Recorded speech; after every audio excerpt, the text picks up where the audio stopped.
So everything's pretty much clean now. We've done all the main engine components, which make the short block, so to speak. And now I'm going to talk to you about how we measure things. So really, there's only a few critical things to measure. There's a lot you can measure, but you can get sort of carried away with tolerances and things like that. But from my experience and from what I generally see on a teardown, whether it's old or a relatively new engine, is actually wear on things like your irons and your housings. Something that I have seen on the odd occasion is the E-shaft has a bit of run out, which basically means that it's not completely even. Not great for something that revs to 9,000 RPM by any means, but you know, it's something I've made a habit of checking now. The process is quite simple. You get a dial gauge and a pair of V-blocks. Now, I make do with just some platforms from a press because it's pretty much the same thing. V-blocks aren't expensive to get anyway, and nor is a dial gauge. Quite simply, what you do is you measure each lobe. You get the dial gauge onto the lobe and then, quite simply, rotate it.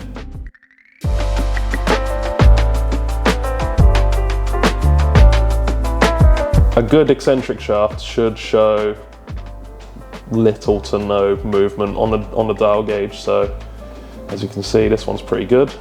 And then, without falling into the dip here, you rotate. And standard run out is about 0.02 of a millimeter. So you will see a little bit of movement. Maximum allowed is 0.06, which is not much in the grand scheme of things, hence why we need this gauge.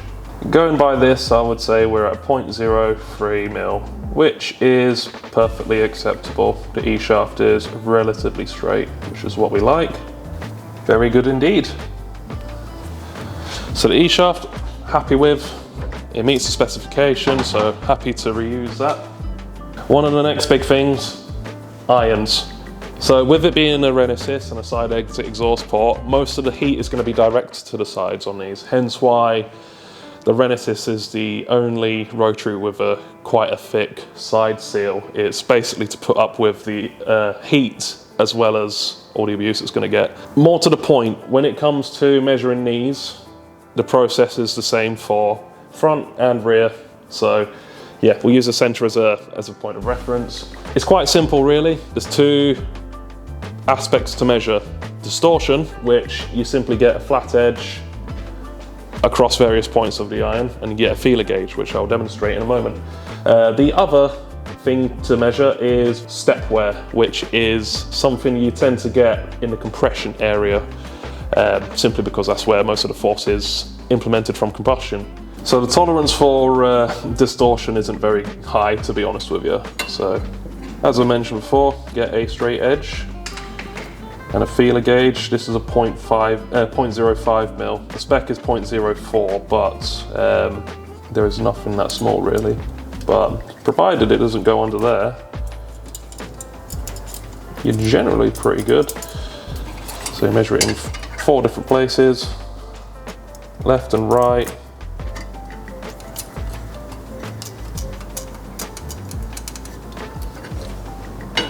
Top and bottom.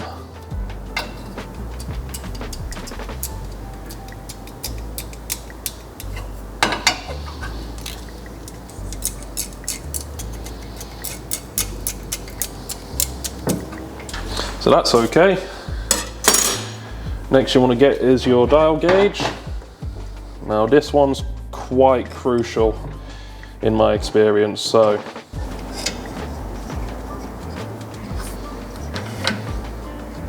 you simply get your dial gauge on the iron and you drag it across this prominent line here. As I said, the engine isn't too old, to be fair, so I wouldn't expect to see much. It is minimal, it is very minimal. But I will show you an example that has more step wear, just so you can see what to expect in terms of that. The other thing whilst you're here as well, oil control ring wear. The step wear for the oil control rings is actually very tight, so if you see any sort of movement, generally speaking, it means that it's either an old engine, it's seen very little oil changes, or it's just seen some contamination. But no, as I say, this is quite nice. So, let me show you some step wear from my old Bridgeported engine, the one that cracks to the front iron. So there's significantly more step wear there. You can actually feel that with your finger.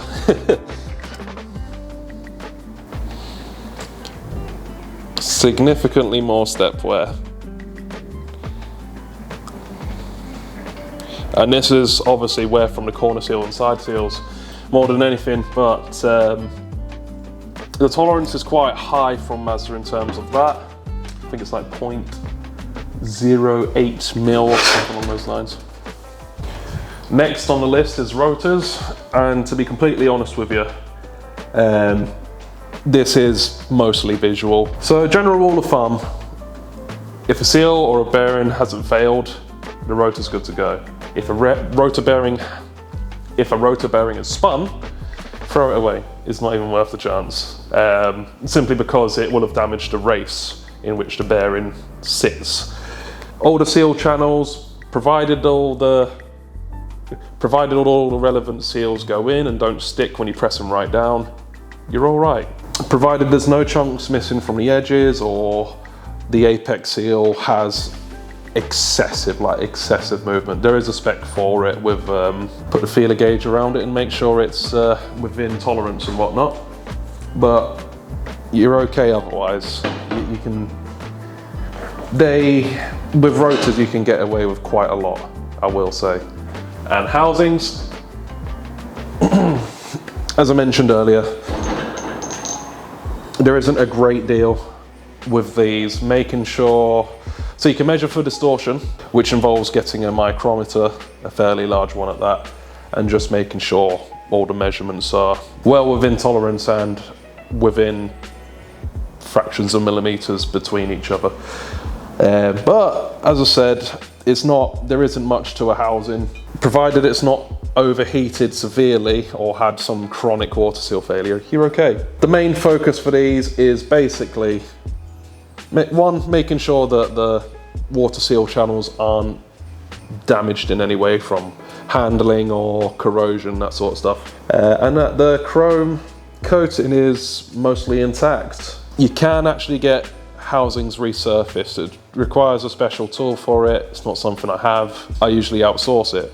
The actual chrome itself, so long as it's not flaking on the edges or so long as it's not starting to chatter very noticeably to the point where you are starting to feel it, it's safe to say it can be reused. That pretty much wraps things up. Stationary gears, visual inspection. Just make sure that the gears are not distorted or deformed in any way. Once again, if it's not had a bearing failure or a gear failure, you're okay. And there's not much to it. You would generally replace the bearings. If an engine had been rebuilt recently and I'd only taken it apart for a repair, then yeah, I'd probably go ahead and reuse it, provided it wasn't showing any signs of excessive wear and things like that. That's an easy one.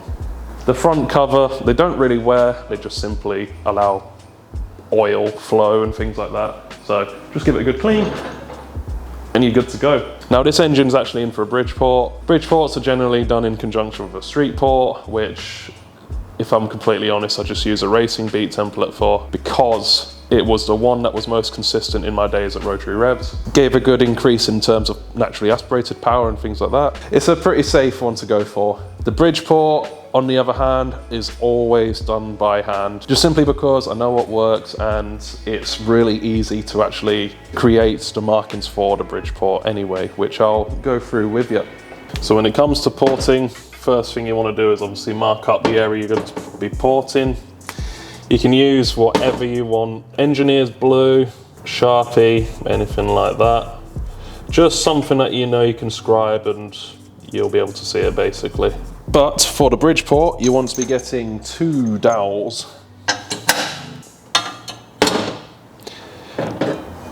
And then get the housing. Simply put the housing on. Lower the housing down. And basically get something really sharp and mark this particular area. Scribe a line all the way around this port. This is going to be a reference point for where the housing sits. because that's effectively where the bridge is going to be cut. Remove the dowels, take the housing off. This should reveal a pretty nice line. So that's the edge of your housing. And then you're going to get a ruler and simply mark at the bottom of the ports with your line again.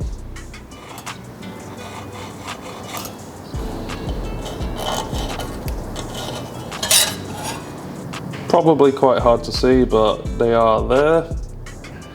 And those are the areas you want to be drilling into. Now that's been done, I get my automatic center punch and I put some little dots in. Some little pilot holes for the drill bit to sit into, just to prevent it from slipping. Now you'll want to keep these fairly well spaced. There is a way you can basically mark them equally, but yeah, it doesn't matter too much to me. There is some wiggle room with this sort of thing. I tend to keep my bridges fairly narrow, about 5mm. You can go as wide as 8mm if you're brave, but there's no need, to be honest. It doesn't actually affect that much. Going bigger isn't necessarily better, particularly on the Renesis. So with all that done, I get a 3mm drill bit. I choose 3 just simply because any smaller and the drill bit's a bit too delicate, any larger and you run more risk of running out of room in your bridge area. So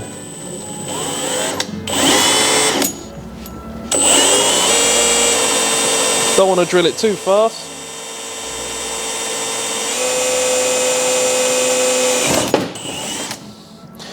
Because it will snatch you if you're unlucky, and yeah, it just means it'll be a bit messier.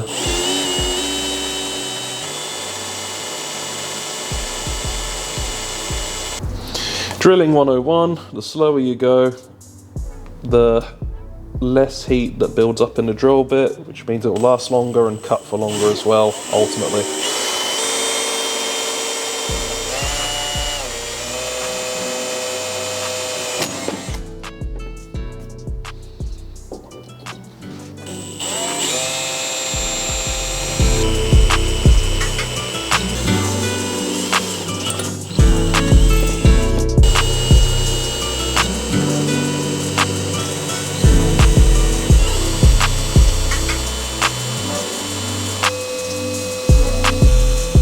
And there you have it.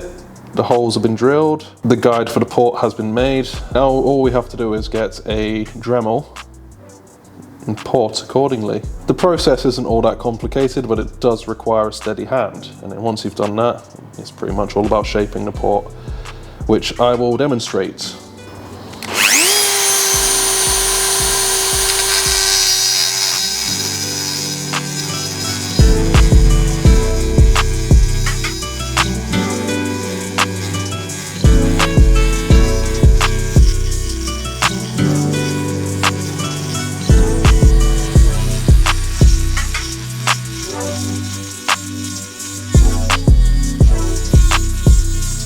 So that's what we've got so far. I've just pretty much opened up the port. Now the rest of it is just smoothing it out, which takes time, takes a bit of patience, as you can imagine. And also you've got to keep tabs on how wide you go in. As I said, 5mm is the usual width for my bridge ports. And to measure the bridge, I actually use a pair of verniers. Makes it a lot simpler. You just use the one that measures stuff from the inside. And like I said, 5mm is my preferred limit on a bridge port. At the moment we're at 3.5mm. So with that we've got plenty of wiggle room to shape the port and make it look a lot nicer. So let us carry on.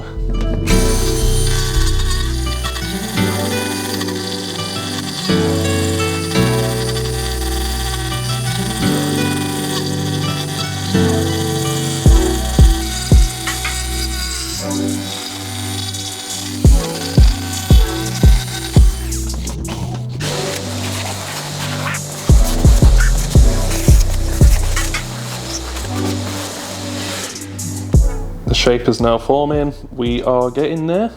I actually forgot to scribe an upper line there, but we'll get on to that. And then we're going to start bringing this port right down to the bottom of the secondaries in just a moment. There's a bit of a lip that I need to take out. Nonetheless, it's looking quite nice.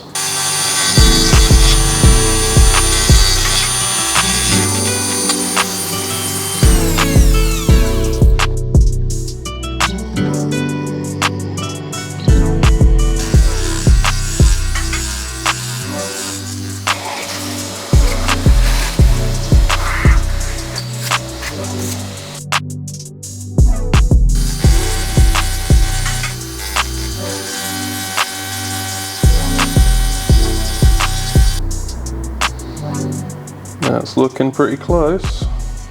Just a little bit more emphasis on the top and the bottom.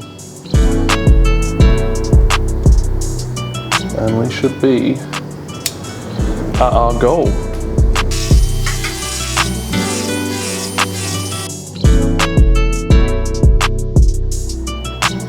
That is good enough for me. So our secondary bridge is nice and smooth, nicely shaped. Seems nice and smooth, just a bit of finishing to do at the top edge. Other than that, not too bad. And then we'll move on to the auxiliary bridge.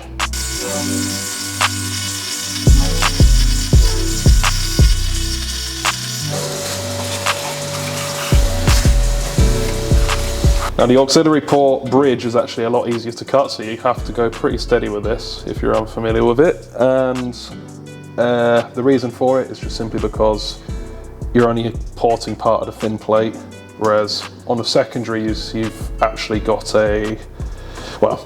it's a much deeper part of the casting, so there's a lot to drill through and a lot to port through, so progress is slow, but things should be a bit quicker for this one.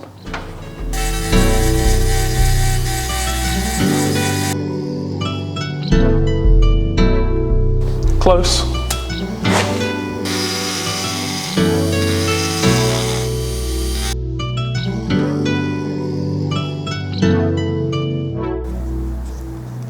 So when you are doing a bridge port, you have to bear in mind the distance between the port and the water seal channel.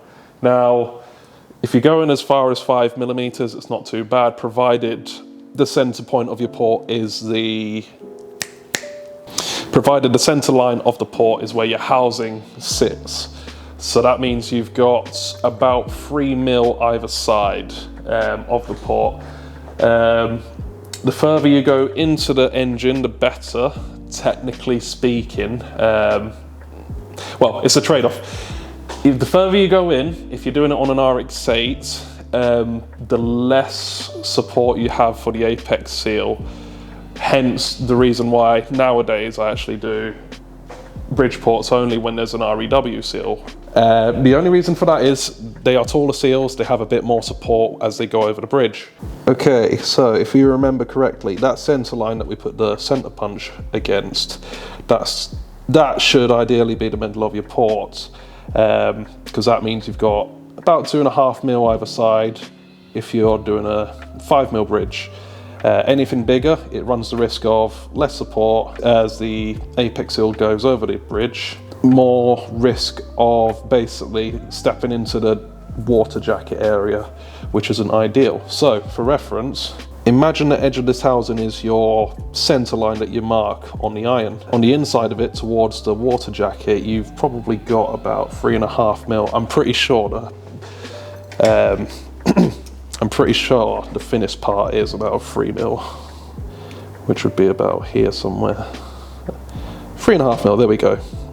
So that technically means if you're using your center line as a reference, you could go for a 7mm bridge. But referring to what I was saying earlier, bigger is not necessarily better. In essence, if the bridge is massive, it means there's going to be less velocity going through it. Probably fine in boosted applications, probably fine in REW applications, just because of the port configuration, but not so much of an issue in the higher part of the rev range, which is why bridge ports tend to be associated with things like race cars and whatnot. But for a road car purpose, which this kind of will be, it's going to be part track, part road, I believe. You kind of want to aim for middle ground, somewhere between 4 and 5 mil. 4 is absolutely fine.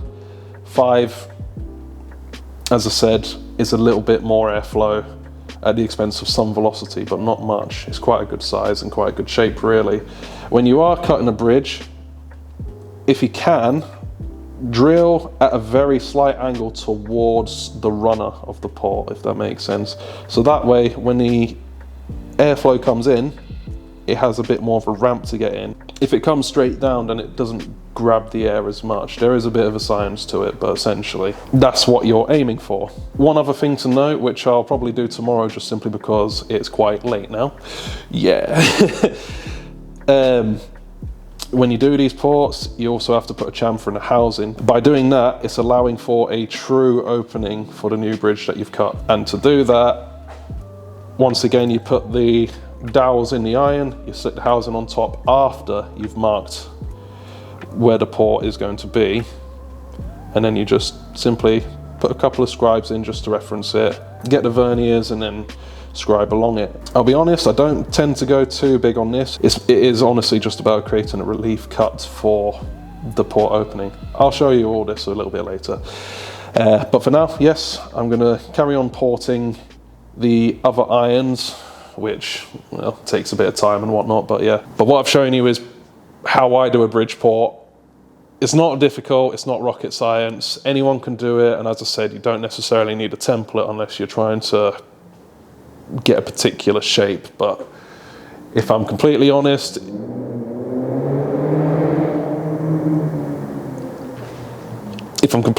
you don't need it.